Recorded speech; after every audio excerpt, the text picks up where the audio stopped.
How could Dave possibly know? The thought gripped me, flooding my chest with dread. A single realization cut through my spinning thoughts. This was it, my marriage was crumbling, and there would be no coming back. The beginning of the end had arrived. The courts would never rule in my favor. Dave was the steady one, the reliable parent who was always there for the kids. Custody would be his without a second thought, while I would become an outsider in this rigid, unforgiving community. Sure, the priest might offer a veneer of forgiveness, but even that would come laced with judgment, like when Mary Skelton confessed to her affair. Compassion was preached from the pulpit, but the townspeople didn't care. They shunned her, and within 3 months, she was gone, forced to leave the only home she had ever known. Cheaters, regardless of their gender, were despised. Here, my mind spiraled in these grim reflections as I nearly missed a young girl darting into the road. I slammed the brakes, the car screeching to a halt just feet away from her. She couldn't have been older than 3, the same age as Paula. My breath caught in my throat as I stared at her, then at her furious mother who glared from the curb. It wasn't entirely my fault. She hadn't been watching her child, but I knew my preoccupation had put us all in danger. I found myself near the park, just a short drive from home. My hands shook as I pulled over, needing a moment to think. Mistakes like this weren't an option anymore. Could Dave truly know? The thought churned in my mind. Of course he could. He wasn't oblivious. He might work from home, running his small editorial business, but he was sharp, much sharper than I'd allowed myself to believe. If he suspected an affair, it would explain everything. The DNA tests he was conducting on the kids were the logical next step. But how could he have found out? I thought we'd been cautious. Carl and I had been so meticulous. Carl's name in my contacts was saved as Carla, a subtle precaution in case Dave ever checked. I had always kept my lies as close to the truth as possible. I typed a message, "Can you talk?" and hit send. My stomach churned with regret as I waited for his reply, scolding myself for letting things go this far. How had I even let Carl become part of my life? It hadn't been planned, not like this. That first time had been a mistake, a drunken lapse in judgment after an exhausting conference and too much champagne. If it had stopped there, it might have been a shameful secret I could bear alone. But it didn't stop. The thrill of the forbidden became addictive, a welcome distraction from the staleness of a decade-old marriage. Deceiving those closest to me had felt both reckless and exhilarating. The phone dinged with Carl's reply. "No, having dinner with Mary and the kids. What's up?" I typed back quickly. "He knows. Dave knows about us." My heart raced as I waited for his response. How could Dave have pieced it together? We'd been so careful, only meeting when we were away, booking separate but adjoining rooms, never taking unnecessary risks. We'd even ensured we used protection every single time. At home, I'd worked hard to keep everything normal, or so I thought. Another message came through. "Hell, Mary's acting normal, so he hasn't told her. Do you think he will? How angry is he?" "I don't know, we haven't talked yet." I left as soon as I realized he knew. I replied, frustration simmering beneath my words. His next message came quickly. "Please beg him not to tell Mary." I clenched my teeth. Carl's concern was entirely selfish. If Dave hadn't told Mary yet, I might just do it myself. If my life was unraveling, why shouldn't his? Still, the nagging question wouldn't leave my mind. How had Dave uncovered the truth? I thought I'd kept the affair entirely separate from my marriage, never bringing anything back to my relationship with him. Carl, for all his charm, wasn't even that fulfilling.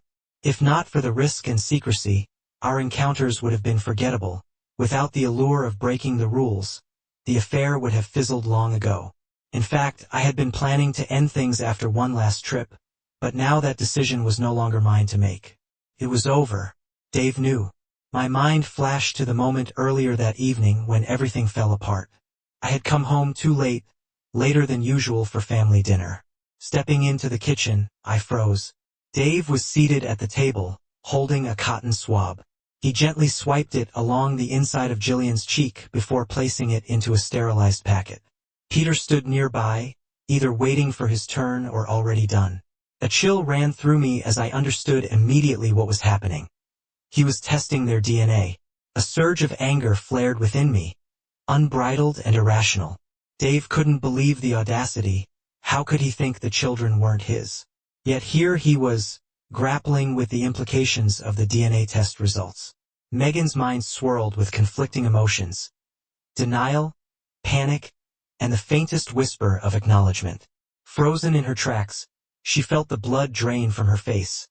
A silent admission she couldn't take back.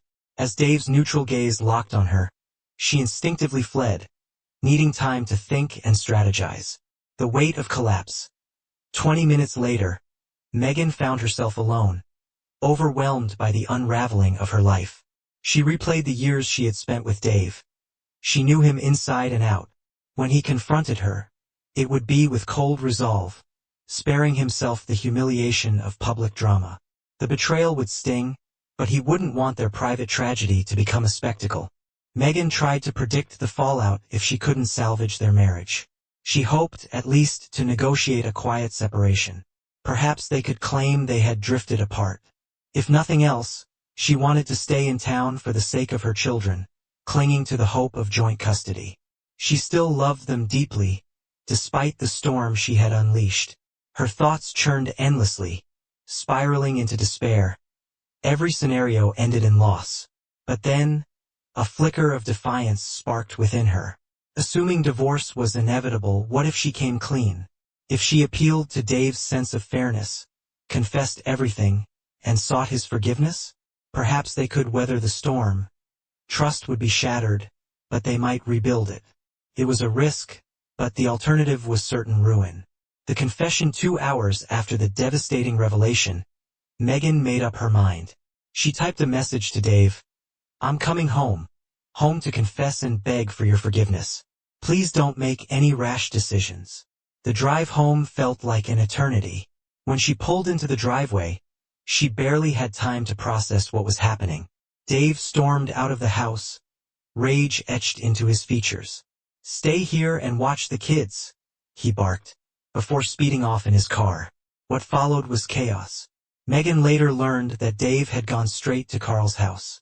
The confrontation was swift and brutal. One punch broke Carl's nose. Dave's furious shout, "Mess with my wife, will you?" echoed in the neighborhood. Carl's wife, instead of calling the police, joined forces with Dave to demand answers from her groveling husband. The altercation ended with Carl in the emergency room. Upon his return, he was locked out of his own home. His wife had already contacted a divorce lawyer. Exile and consequences were the result. When Dave returned, his knuckles bruised and his demeanor unyielding, he ordered Megan to pack her bags and leave. Terrified and defeated, she obeyed, retreating to a modest motel. The next morning, she encountered Carl, his face bandaged at the breakfast bar. It was a grim reminder of how far they'd fallen. By the afternoon, the fallout intensified. Both Megan and Carl were called into the CO's office at work and promptly fired. No contracts were cited. The dismissal came with scathing disdain. Their reputations in town disintegrated rapidly. Divorce lawyers refused to return Megan's calls, and a visit to a local diner ended with the waitress pointedly ignoring her. The community's judgment was swift and unforgiving. 2 days later, Megan and Carl left town. Driven away by social ostracism, they hoped for a fresh start, but the foundation of their relationship was irreparably cracked. Without trust, their partnership was doomed. Megan discovered this bitter truth when she found herself fighting the urge to check Carl's phone one evening. The irony was cruel. She had destroyed one life only to realize how much trust truly mattered. The aftermath months passed before Megan mustered the courage to ask Dave if she could visit the children. By then, it was too late. He had rebuilt his life, attracting the attention of women who saw in him a strong, reliable partner. His new relationship was solidified, and their home now included another woman's belongings. Megan's children had a new stepsister and called someone else Mom. Loneliness settled in as Megan faced the consequences of her actions. Too old to start over and too guilty to reclaim what she'd lost, she resigned herself to the hollow existence she had created. Dave's perspective was different. For him, life had taken an unexpected turn. It was surreal, the way his old life ended and a new one began. He often revisited the final moments of his marriage, trying to piece together what had happened. Megan's departure that day was abrupt and wordless. She had fled, leaving him to care for their children without explanation. Later, when her message arrived, it only confirmed the betrayal he had already suspected. The DNA results had been the catalyst, but the full weight of her infidelity crushed any lingering doubt. That night, as Ruth's soft breathing filled the room, Dave reflected on how far he'd come. Ruth was younger, more adventurous, and brought a vitality he hadn't realized he was missing. The intimacy they shared was electric, a stark contrast to the numbness of his final years with Megan. Life was good, strange, but undeniably better than he could have imagined after such a devastating betrayal. As Dave lay awake, he recognized the irony of his situation. Megan's actions had shattered their family, but in the wreckage, he had found something new, something worth holding on to. The children had grown accustomed to going to bed without a good night from their mother. It had become a sorrowful routine in their lives. That evening, as I entered the kitchen, I resolved to try calling Megan one more time. Just as my hand reached for my phone, the house phone began to ring. The screen displayed an unfamiliar number. "Hello," I said cautiously. "David Brown speaking," came the reply. The voice was instantly recognizable. "Hey Dave, it's Carl." Carl and I weren't strangers. He'd been working with my wife for a while, and we'd crossed paths at several events. I'd even been to his housewarming party. His wife, Rebecca, or maybe Beck as she was called, was a striking woman, younger than both Megan and me, with a friendly demeanor. Carl, on the other hand, always grated on me. He exuded arrogance, acting as though the world revolved around him. After the long day I'd endured, he was the last person I wanted to talk to. My tone reflected my lack of patience. "Yes, Carl, what do you want?" His response was cryptic. "What's it going to take?" The vague question puzzled me. I remained silent, waiting for him to elaborate. He soon did. "If Rebecca finds out I've been sleeping with Megan for the past 6 months, my life is over. She'll take everything, my kids, my home. So let's get to it. What do I have to do to keep you quiet?" The next few moments were a blur. I must have dropped the phone and collapsed, because when I came to, I found myself on the floor, struggling to process his words. My wife, Megan, the woman I thought I knew, had betrayed me. She had been carrying on an affair, and Carl's panicked voice left no room for doubt. Questions swirled in my mind. Why had Megan seemed so distant lately? Why had she withdrawn emotionally, not just from me, but from our children as well? It hadn't been glaringly obvious, but the small, subtle changes in her behavior now began to make sense. The puzzle pieces fell into place, forming a picture I didn't want to see. The initial shock and denial passed quickly. Within minutes, a searing rage replaced my grief. The betrayal burned, but my fury wasn't directed at Megan. It was aimed squarely at Carl. When Megan returned home that evening, I didn't confront her. Instead, I grabbed my car keys and drove to Carl's house. The fury inside me erupted the moment he opened the door. My fist connected with his face, and the satisfying crunch of bone and cartilage was a brief but powerful release. It didn't erase my pain, but it dulled it, if only for a moment. Carl, now bleeding and dazed in his living room, spilled the full story. His confession didn't offer new revelations, but it was something his wife deserved to know. With my anger spent, I left his house and returned home, calm but resolute.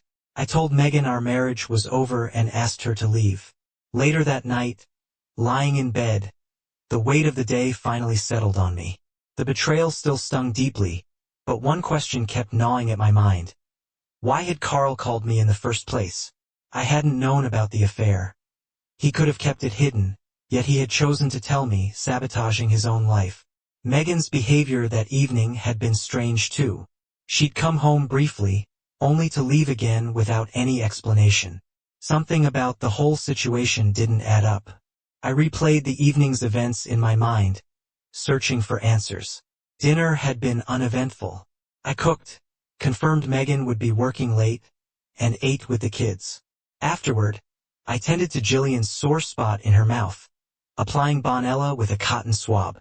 These small, ordinary moments seemed utterly disconnected from the chaos that had unfolded. Eventually, exhaustion overtook me as I shifted onto my side. I slipped my arm beneath the head of the woman beside me. She stirred, pressing back into me with a soft, contented sigh. For a fleeting moment, I allowed myself to let go of the unanswered questions. Life, though messy and imperfect, still held moments of solace.